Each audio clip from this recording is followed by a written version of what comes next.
that night. If it was over, like if our intimate part of our marriage was over and you said it was over. No, I just shrugged my shoulders. I didn't tell you it was over. The once luxurious apartment at the edge of Flagstaff stood still beneath the unrelenting Arizona sun. Inside, the silence was broken only by the soft shuffle of footsteps. Robyn Brown stood tense at the window, arms tightly folded over her chest, watching as a moving van idled in the cracked driveway. Time had finally run out. Behind her, Cody Brown paced like a man with nowhere left to go, red-eyed, sleep-deprived, and wearing the same worn-out flannel shirt for the third day in a row. Boxes littered the room, some half-packed, others bulging with years of unresolved memories. Without even glancing at Robyn, Cody barked, "TLC's not renewing us. It's over." Robyn winced. "They said they were doing a spin-off with me and the kids." Cody turned, voice rising. "They lied, strung us along. No more sister wives, no more money, no more pretending like we're something we're not." The dream had shattered. The fantasy was over. All that remained was a mounting pile of debt and an empty checking account. Robyn clutched the final daycare invoice in trembling hands. Payments for Dayton, Aurora, and Brina were months in arrears. Their once limitless credit cards were maxed and frozen. The auto insurance had lapsed 2 weeks ago. The rental home, once meant to be temporary until Coyote Pass construction finished, had become a trap. The final blow came in the form of a knock at the door, a sheriff's notice. 30 days to vacate. The children, once shielded and pampered, had gone silent. Aurora refused to look at Cody. Brina hadn't spoken at dinner in 3 nights. Dayton, now an adult, had quietly applied for disability benefits and no longer relied on the man he once called stepfather. "I'm doing my best," Cody snarled one evening. "No, you're not," Robyn shot back, face flushed with rage. "You abandoned your other children for mine, and now you can't even feed them." Cody's voice cracked. "This house, this life, this was your dream. You wanted the mansion. You wanted the spotlight. I wanted safety," Robyn cried. "I didn't want to be discarded like Meri or Janelle or Christine." Their names hung in the air like bitter curses. The real breaking point came from the children. Aurora's voice was sharp and decisive. "I'm not a child anymore. I can't keep pretending this family is okay. I'm leaving. Aunt Janelle invited me and I said yes." Cody went pale. "Her.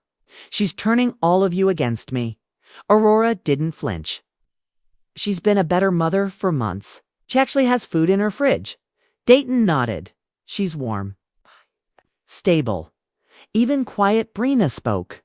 I'm tired of watching you both fall apart and expecting us to clean it up." 2 weeks later, all 3 children slipped away without saying goodbye. Then came the public shame.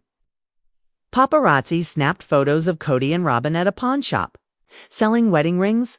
Within hours, the internet was ablaze. Headlines read, "Cody and Robyn Brown evicted and broke."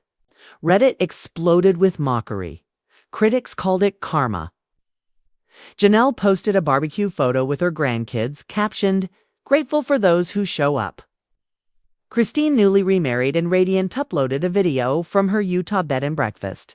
When you build your life on someone else's promise, you end up homeless, emotionally and financially. No names were mentioned, but everyone knew who she meant. Robyn and Cody now shared a single motel room with a flickering microwave and a stained ceiling. Cody sat on the edge of the bed, thumbing through a motel Bible, his face gaunt, jaw clenched. "This isn't how I thought it would end," he muttered. Robyn stood by the bathroom, hair frazzled, makeup smeared.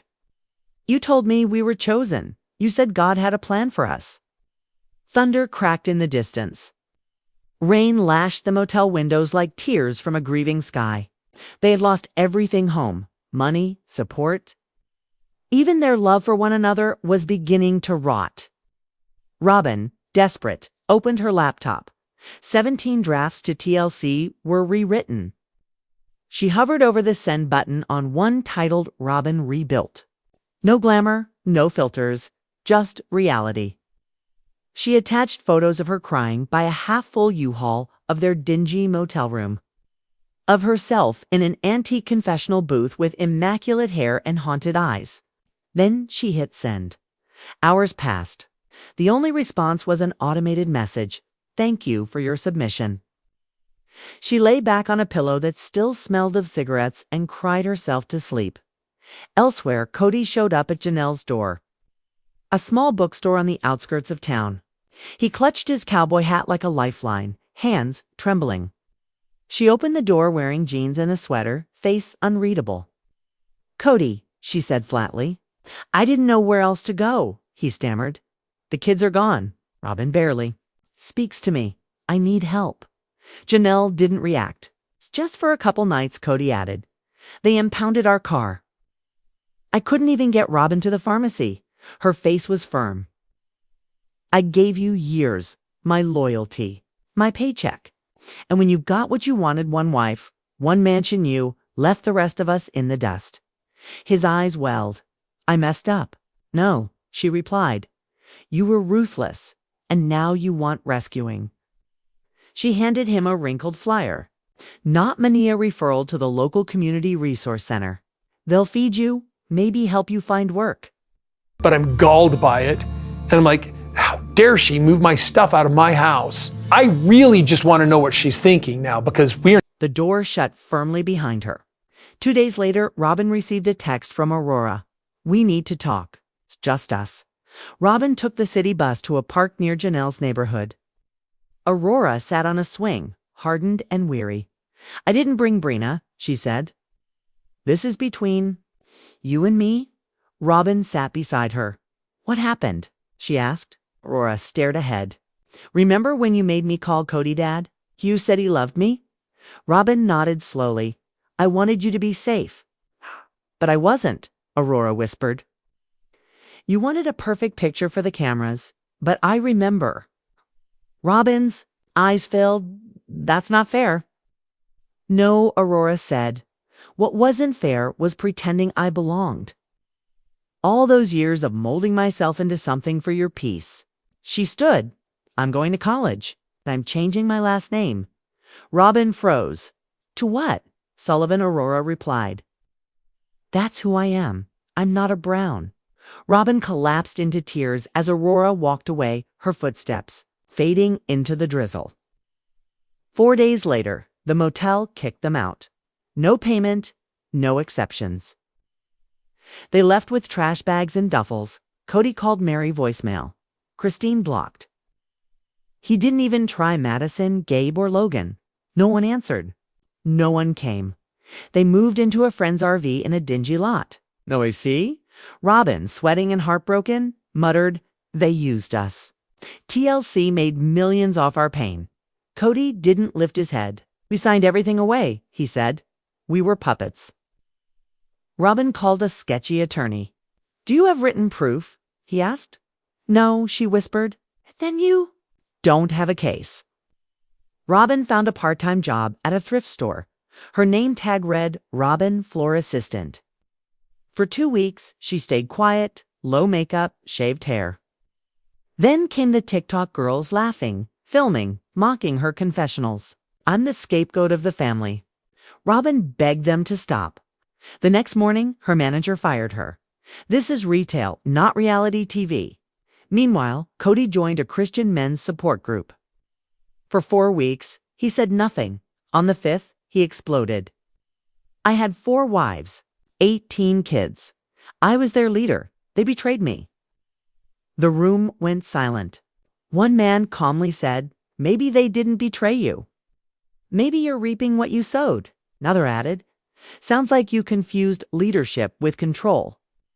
Cody slammed his fist on the table and walked out. No one followed. 2 weeks later, Meri Brown appeared on a national morning show, glowing free. When asked if Cody was emotionally abusive, she answered without flinching, yes. The interview went viral. Robyn saw it on a borrowed phone in a laundromat. She wept and ran out. Dayton called Cody. "Meet me at the Overlook," he said. An hour later, Dayton confronted him.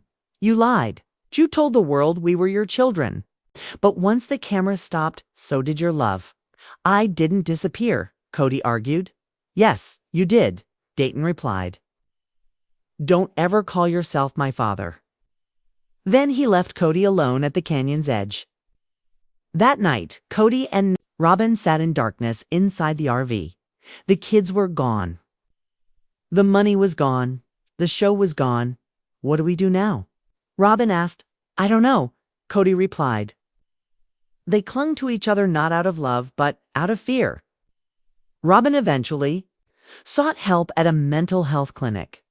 Sitting across from Dr. Elise, she sobbed. Obeyed. I smiled. I endured. I sacrificed everything, even my identity, for his promises. Now I have nothing. Not even the kids' love. Dr. Elise responded gently. You gave yourself away. Now it's time to find her again. 7 days later, Robyn's phone buzzed. Christine, let's talk. The text read. They met at a quiet cafe. Christine brought Michael tea. Robyn came alone. Christine didn't sugarcoat it. You divided us. You got the spotlight. But I've learned hate doesn't help my daughters. And it won't help yours either. Slid an envelope across the table. Utah Women's Support Center. Robyn picked it up. Her hands trembled. But her heart just maybe had taken the first step towards something new. The wind in Flagstaff had changed. It was crisper now, drier, more merciless, like time itself had moved on without waiting for Cody and Robyn Brown to catch up. The camper where they stayed groaned under every gust, its rusted walls rattling like bones. Nights were the hardest, dark, endless, and full of silence. Cody barely spoke anymore. His beard had grown uneven, tufts of gray now clashing against the stubborn blonde. His boots, once polished for television appearances, now sat in the corner, caked in dust. Robyn no longer asked him questions. She barely even looked in his direction. Their eyes met less and less with each passing day. There were no cameras left to pretend for, no scripts, no producers waiting in the wings to reframe their arguments into a digestible narrative. This was reality, and it was devastating. Robyn spent her mornings applying to jobs she didn't want and wasn't qualified for. Gas station To me. And we would Christine, not have it into I didn't use those words at all. cashier, medical records clerk, office assistant for a dentist she once visited with the kids. Each application came back with the same sterile line. We regret to inform you. Her experience as a reality TV personality meant little in the real world. Worse, it became a liability. Employers Googled her name. They saw the memes, the Reddit threads, the compilations of her crying, labeled mockingly as sobbing Robyn. The internet had preserved her worst moments. In Amber, her therapist, Dr. Elise, had begun encouraging her to keep a journal. Robyn didn't write every day, but when she did, the pages filled quickly. Dear God, she wrote once, I did what I was told. I supported him. I followed him into the storm. Why didn't you protect me? But God didn't answer. Not in the ways she expected. Every knock on the camper door made her flinch. Every ring of the phone brought the same dread. Rejection. A late bill, a reminder that they were running out of time. Meanwhile, Cody had begun frequenting the Flagstaff Public Library. Not for books, but for the free Wi-Fi and climate-controlled silence. He'd sit at the far back corner away from the children's section, headphones in, watching old episodes of Sister Wives as if trying to study the man he once was. It was surreal seeing himself in flashback, arms wide, hair wild, preaching love and unity to a family that no longer existed. He often paused the videos and stared at his own frozen expression. What was I thinking? He'd ask himself. Did I believe this would last? One day, he watched a clip of Truly in the hospital, the surgery he had missed. Christine's face in the footage was tired, worn but full of strength. The comment section below the video was brutal. Cody was in Robyn's hot tub while his daughter needed him. Someone had written, another simply wrote, "This man's legacy is shame." Cody closed the laptop and sat motionless for a long time, Across town, the Brown siblings had begun meeting more frequently.